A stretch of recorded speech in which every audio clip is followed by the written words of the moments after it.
Yeah, hi, this is Siddharth Damber from Chicago Arthritis and Regenerative Medicine. Welcome to our weekly live event. This is our essentially regular weekly live event where we discuss relevant issues for my practice, my clinic, musculoskeletal medicine, my patients, to give you a sense for what's going on and the most current updated information that you need to know regarding your musculoskeletal health. So there are three kind of broad things I want to cover today. The first is updates with what's going on with us, because I think we can provide some interesting value and insight in terms of how we're handling things during the current COVID environment. Number two is an interesting case of how we're handling hip pain.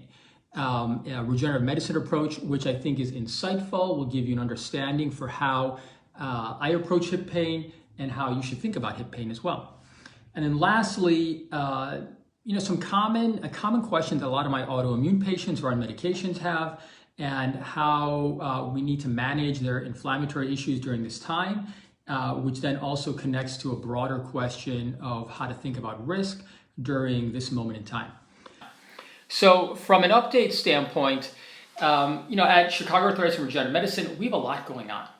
Even though our sort of clinical patient volume is down because of COVID-19 right now, I would say we're probably busier actually because of all of the administrative client service issues that we're still handling and dealing with in order to make sure that our patients are being appropriately cared for, which is interesting because you can still do a great job even during these kind of difficult times if you have the right focus, which is a team that is really focused on offering high-level care, high-level service, regardless of what the scenario and the circumstances are, and regardless of the technical solutions that are available. And I'm really proud of my team for figuring out a lot of the back office stuff, which is very hard.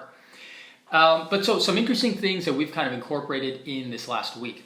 So, one thing, a really interesting question is, as we start to get back into some version of normal life, how do we start testing people to see if they're safe to come back to the office, to work, all that kind of stuff? And we have some guidelines from the city, from the state rather, and we also have some of our own internal guidelines that just make good medical sense. So from the state standpoint, there are some obvious medical things like, hey, have the proper protective equipment on, make sure you're proper distancing between people, still try to maintain some degree of low-level traffic within the office as well. We're doing all those things, of course. We're trying to do most of our patient care via this kind of method, mainly because I think we can still do a great job of helping patients with their current or active or chronic issues in just this kind of method. And then the other thing is, just by having less foot traffic in the office, it's a safer environment for patients that do have to come in.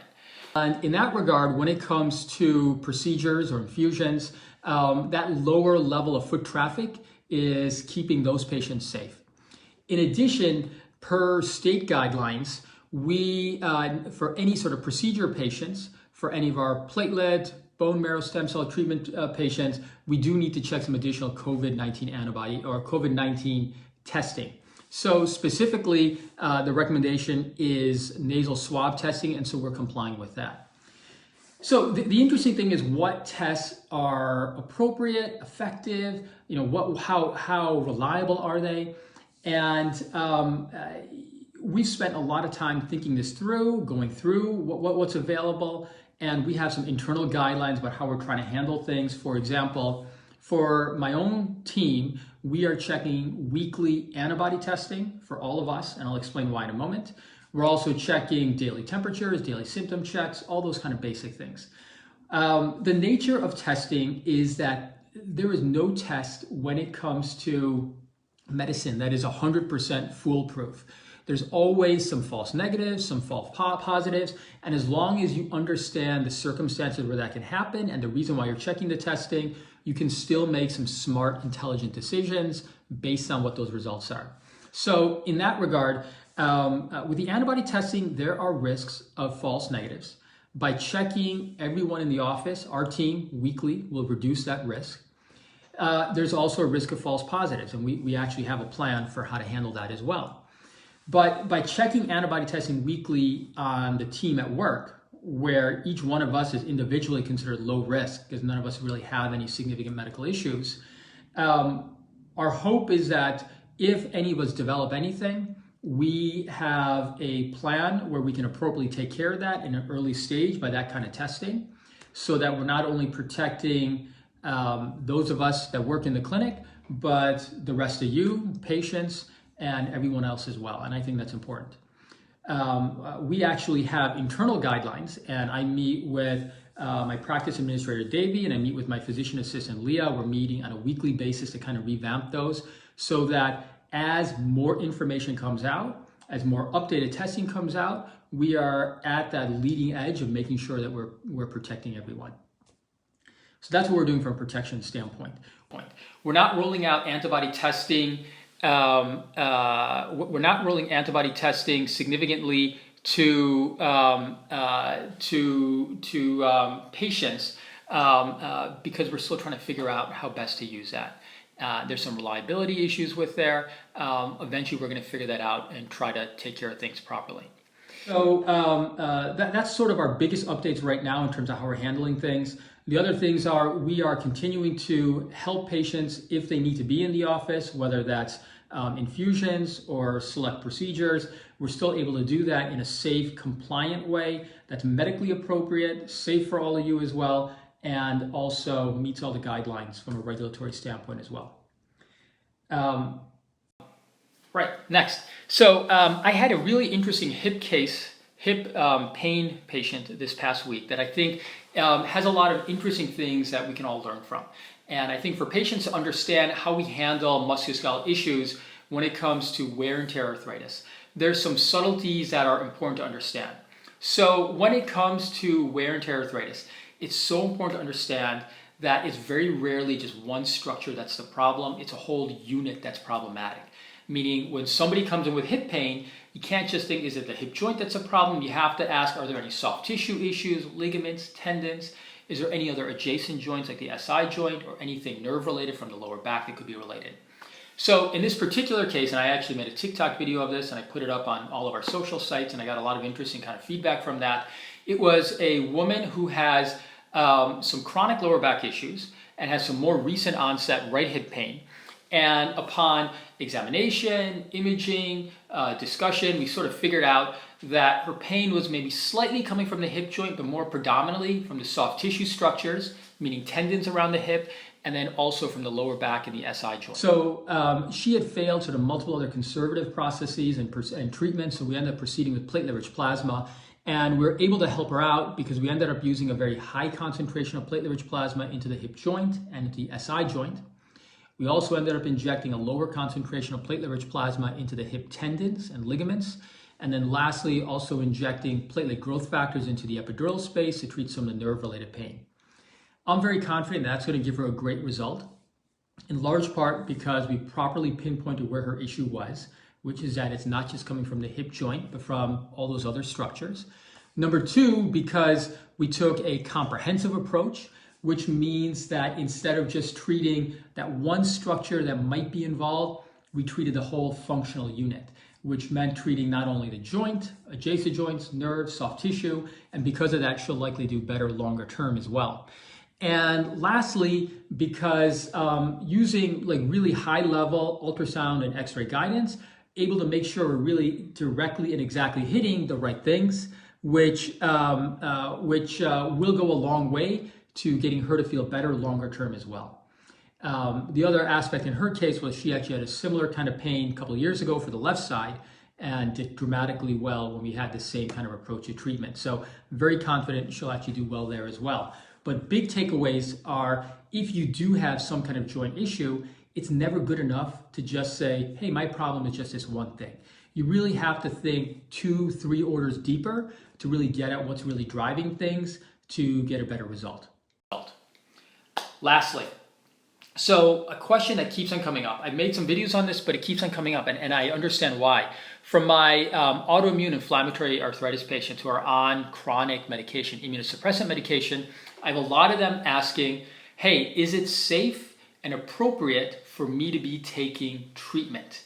And the simple answer is yes, but the more nuanced answer is you have to think about risk and you have to understand it in a more deeper, more meaningful way.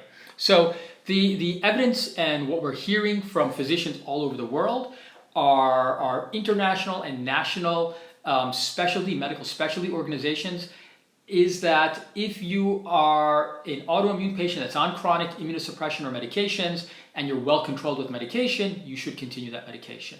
And in fact, what we're seeing is that if your only issue is that you have an autoimmune issue and you're on meds, there does not seem to be significantly higher rates of problems being on these meds if you were exposed to COVID-19. So you're okay staying on those meds. Now, the reality is that you have to think deeper than that, meaning that not everyone is a 25-year-old that's on a medication, right? A lot of our folks are people that are 60 plus that are taking medications and have other medical issues as well, whether that's diabetes, kidney issues, liver problems, heart problems. Like, it's more nuanced. And it's important because those other risk factors are what can put somebody at greater danger. Meaning, if you have a history of diabetes, that puts you in a little different category than someone who doesn't have that. And you can still make smart, intelligent decisions if you're kind of thinking through risk in a more kind of comprehensive way. So an interesting thing that came up recently for me on my LinkedIn feed, a colleague of mine, Mark Testa, put up something saying, hey, now that maybe we're slowly starting to come out of this COVID-19 thing, he wanted to know what are people thinking when it comes to getting their kids back into activities and just normal life. I mean, for a lot of us, our kids are just locked up doing, they're totally isolated from their normal life, and it's been very hard. And his daughter is the same age as mine, which is 6. And my take was, when I think about risk from my own family standpoint, meaning me, my wife, and my kid, we're generally low risk. We don't have a lot of other chronic medical issues where if we were exposed to COVID, we'd probably be okay. We're probably someone who would do fine. That's what the odds and the numbers say. And so from a risk standpoint, I can think about this and think, okay, what are the things that we can do to reduce our risk of having problems? And that means using all the appropriate social distancing, protective equipment, masks, gloves, all that kind of stuff. But take it to the next level, which is how do I start thinking about how this affects other parts of my life as well? So I've started to have conversations of risk, not only between me and my wife, about what do we think from a family standpoint, but also with my parents, also with my team at work. And each level, the risk kind of conversation is a little bit different. It's a little bit nuanced. When I talk with patients, again, the risk conversation is nuanced based on what's going on with them as well. And it's interesting. I actually have a great grand uncle, my grandfather's brother, in Delhi. I think he's in Delhi. I met him for the first time. He's 92, 93 years old. I met him for the first time that I recall last year when my family was visiting India. And I was told today by my mother that he actually is in the hospital in the ICU there with COVID. And so, it makes you realize that there are different levels of risk conversation. And I think it's worthwhile for all of us that at a moment where we're now more hyper interested and concerned about risk, that you need to start thinking about your own risk. Meaning, what are the risks for you and your family? What are the risks that you have as you start to reintegrate into normal life and society and work? How do you sort of start to think about that? You don't want to be reactive, either too aggressive or too conservative. You want to be able to think about risk in a way that makes sense to you. I think if you do have chronic medical issues, it'd be very important and helpful to actually have those conversations with your own trusted physician, because realistically, those conversations are going to be nuanced and it's going to vary from person to person. It's the conversations I'm going to have about risk with my wife are going to be different than the conversations I have with my parents. I'm more concerned about the risks that my 70-plus-year-old parents have, who are very physically active. I'm more concerned about if my dad wants to run 6 marathons this year, which he normally does, because his risks are different than, let's say, the risks I have. And that nuance is important because what we're seeing across the country is that different communities, states have different sense of risk tolerance. And the risks that we can take here in Chicago, where it's dramatically more populated, compared to the risks that somebody might feel comfortable taking in rural Southern Illinois, is going to be very different. And while you can take some basic guidelines, individually you need to think about this in a more nuanced and appropriate way. And realize that conversation continues to change. And what you may think now, next week, based on what's happening in the world, what's happening in terms of testing, vaccination, stuff like that, that'll change as well. And constantly having that sort of intermittent risk analysis in your own head is helpful. You don't want to make this an anxiety-provoking issue. You want to be thoughtful and intellectual about how does it help to make some thoughtful decisions. Utilize the resources you have, meaning don't rely on necessarily your national news sources that are just giving you sort of the extreme version, but utilize your trusted physician sources and other trusted resources to help make that decision. And I think it's helpful to think about it that how do you, in a practical, intermittent fashion, keep on thinking about that. So at work, we do that by weekly having that meeting where we're talking about what is our plan for COVID testing and protection for all of us and for staff and for patients. And I think having that same kind of process in my own personal life and in your own lives, I think would be helpful as well, so that you can guide yourself through this kind of tricky moment, because a lot of our understanding of how we're going to get back into regular life is a day-by-day, week-by-week kind of process where we learn from each other and what other people are doing. And I think the key is to keep your head on straight, don't get too far to one extreme, and make some decisions that make sense and utilize the people that can help guide you. Hope that's helpful. I am extremely grateful that everyone who had a chance to log in is able to do so. If you have questions, if you have things you want to hear more about, message me, call me, email me, whatever. And I'd like to keep this kind of conversation going on a weekly basis. And until next week, hope everyone is doing well. Hope you stay healthy. Have a good day and live well. Bye-bye.